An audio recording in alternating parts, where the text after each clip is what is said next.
نے میرے شوہر سے میری شادی سے پہلے کا افیئر چھپایا ہے،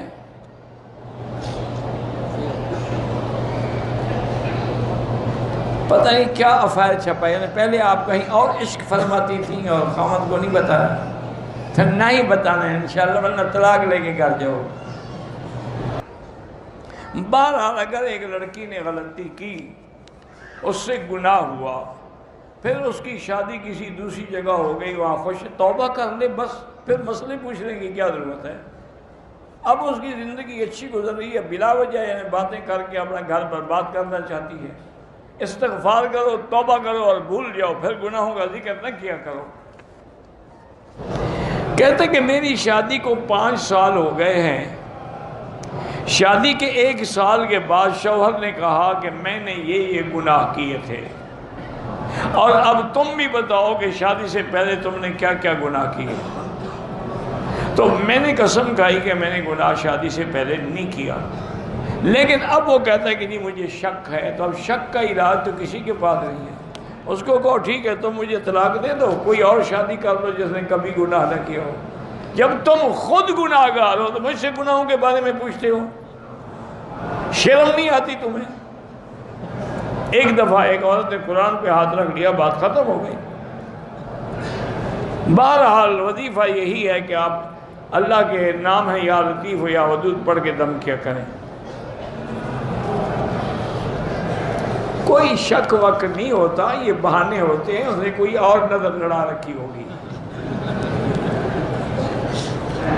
اللہ نے فرمایا کہ زنا کے قریب بھی نہ جاؤ، یاد رکھو یہ نہیں کہا کہ زنا نہ کرو، حکم تو یہی تھا نا کہ وَلَا تَزْنُوا، زنا نہ کرنے، فرمایا نہیں قریب بھی نہ جاؤ۔ کیا معنی کہ جو دوائی ہیں زنا کے، جب غیر محرم عورت سے ملو گے، باتیں کرو گے، نیٹ پہ بیٹھ کے چیٹنگ کرو گے، ایک دوسرے کے حسن و جمال کی تعریفیں کرو گے، تو معنی یہ ہے کہ آپ زنا کی طرف بڑھ رہے ہیں۔ اسی لیے عرب کے اندر ایک محاورہ ہے کہ اول النظرۃ، سب سے پہلے تو نظر پڑتی ہے غیر محرم پر، ثم الخطرۃ، پھر دل میں خیال آتا ہے کہ یار لڑکی تو بڑی خوبصورت ہے، بڑی سرو قد ہے، بڑا جمال ہے، ثم الخطوۃ، پھر اس کے بعد آدمی قدم بڑھاتا ہے کہ چلو بات تو کر کے دیکھیں شاید بات بن جائے، ثم الخطیۃ، اس کے بعد پھر آدمی سے گناہ ہوتا۔ پہلے تو وہی ابتدا تو نظر ہی ہے،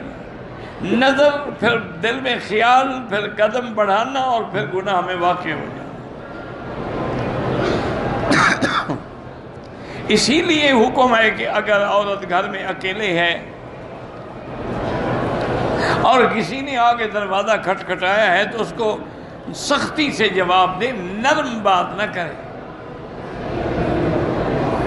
چونکہ اگر نرم بات کرے گی کہ اچھا ماشاءاللہ میرے خامد، لیکن آپ تشریف لے آئے نا جی، اندر بیٹھے آ جائیں گے،